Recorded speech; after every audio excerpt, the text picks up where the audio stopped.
Bienvenue à tous dans la deuxième vidéo de ces images tournées en Islande qui aujourd'hui nous emmèneront à Landmannalaugar, lieu que vous avez découvert dans la vidéo précédente, ainsi qu'à Kerlingarfjöll, la zone la plus active de fumerolles de tout le pays.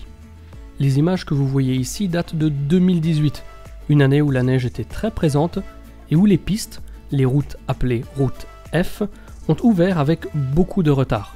Mais dans quelques semaines seulement, ce sont des images totalement inédites qui arriveront sur la chaîne tournées au drone en 2019, année qui, comme 2017, aura été épargnée par l'enneigement. Landmannalaugar, c'est l'ascension de ce petit col, avec 350 mètres de dénivelé, mais c'est aussi un immense champ de lave que nous nous apprêtons à traverser. Ce champ de lave, appelé Laugakraun, Kraun étant le champ de lave, vous l'apercevez déjà en bas de la montagne. Laugakraun a été formé suite à une éruption en 1477. C'est au pied de ce champ de lave que s'est installé, historiquement, le camp de montagne, passage obligatoire pour quiconque désirait, comme nous, passer la nuit à Landmannalaugar. Ce champ de lave, nous allons donc le traverser, toujours sur les sentiers balisés, bien entendu. Ici, les décors, même avec un ciel couvert, surprennent et semblent venir d'un autre monde, un monde que l'on ne comprend pas vraiment, mais qui attire les randonneurs téméraires, voire cyclistes du monde entier. En effet, Landmannalaugar, c'est une étape de montagne, réservée aux véhicules robustes et uniquement ouverte, comme les autres routes F du pays, entre juin et septembre. Cette étape, elle peut se faire sur une journée, pour les plus pressés, sur une après-midi et une matinée, comme c'est le cas pour nous, voire sur plusieurs jours. Car Landmannalaugar, c'est aussi un point de départ, ou d'arrivée, c'est selon, de grandes randonnées. Ces grandes randonnées, de plusieurs dizaines de kilomètres, permettent de relier Landmannalaugar à Þórsmörk ou Skogafoss, immense cascade réputée du sud du pays. Aujourd'hui, pas d'image de Þórsmörk ou Skogafoss, mais rassurez-vous, le drone a bien chauffé sur ces deux lieux il y a quelques semaines seulement, et les vidéos que je vous prépare contiendront ces endroits magiques. Ici, les fumerolles sont elles aussi présentes. L'odeur de soufre qui surprend lors des premiers jours en Islande devient une habitude à mesure que le voyage avance dans le temps. Nous apprenons à vivre avec cette terre dont l'activité se manifeste physiquement sous nos yeux à chaque instant. Cette activité, partout sur l'île, mais peut-être ici encore plus qu'ailleurs, a fait naître des décors qui n'existent nulle part d'autre.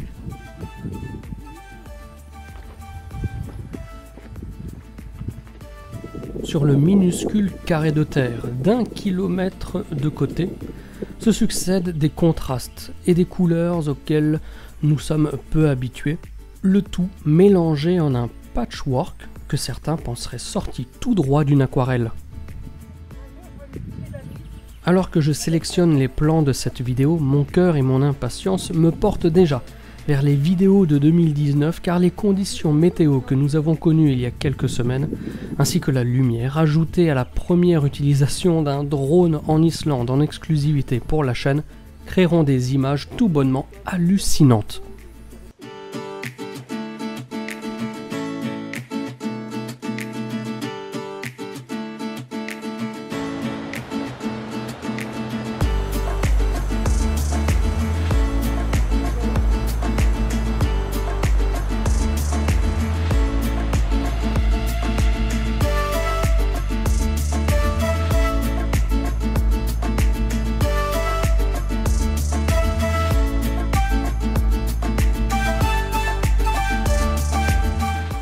La douce balade au cœur de Laugakraun nous amènera progressivement vers la rivière, que nous remonterons jusqu'au camp, avant de reprendre la route F208 avec ses passages de gué, parfois délicats, avant d'effectuer une première pause irréelle au bord du lac de cratère Ljótipollur.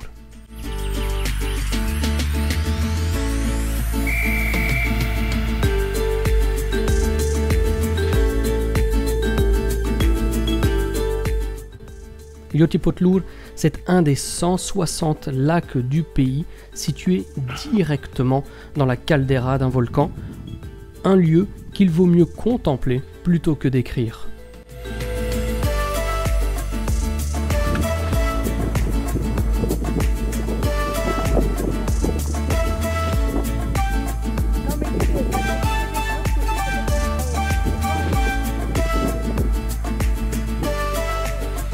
Si l'Andmannalaugar est caractéristique de route F, cette cascade et le cours d'eau duquel elle découle traversent une autre route F, une route hors piste.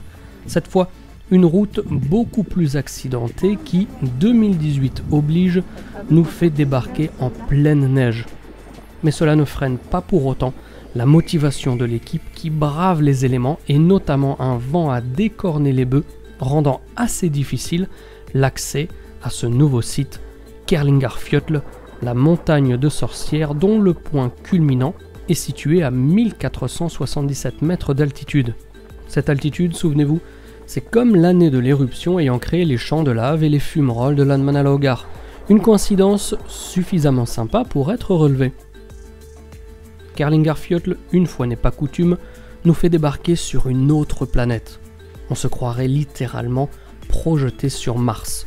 Depuis 2017, cette immense zone géothermale de 367 km² est classée réserve naturelle protégée. Il faudra d'abord descendre un escalier de bois relativement raide avant d'arriver au cœur des fumerolles surpuissantes. Ici, la pression des fumerolles dépasse tout ce que nous avons pu voir depuis le début de l'aventure. Nous sommes ici dans les Highlands du centre du pays et nous trouvons au cœur d'un système volcanique actif qui comprend l'une des zones géothermiques les plus captivantes de toute l'Islande. Kerlingarfjöll est également réputé pour ses randonnées, car ici aussi, pour les grands aventuriers, de longues randonnées vous mènent dans la région et vous donnent accès à des endroits encore plus irréels, non accessibles en véhicule. En dehors des paysages surnaturels qui nous entourent, nous sommes également frappés par une sérénité magique et indescriptible grâce au silence impénétrable et à la nature, à l'état brut qui nous entoure. Géologiquement parlant, Kerlingarfjöll est une zone très récente, seulement 10 000 ans d'âge, et se trouve majoritairement composée de rhyolite, une pierre réputée pour ses vertus curatives. Les minéraux qui ont émergé des sources chaudes colorent les sols de la zone en rouge, en jaune et en vert, et les collines changent constamment de couleur au passage de la lumière, créant une atmosphère tout à fait enchanteresse.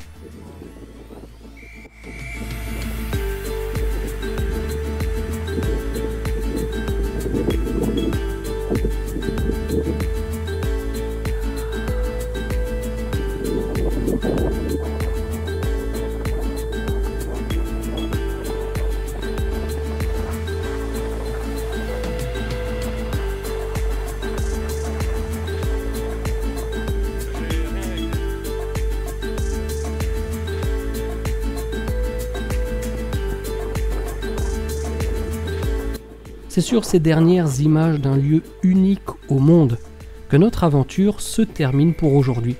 Mais comme je l'ai mentionné déjà dans la vidéo, dès la rentrée, de nouvelles images filmées cet été au drone arriveront sur la chaîne et vous plongeront encore plus dans un monde parallèle, une autre planète.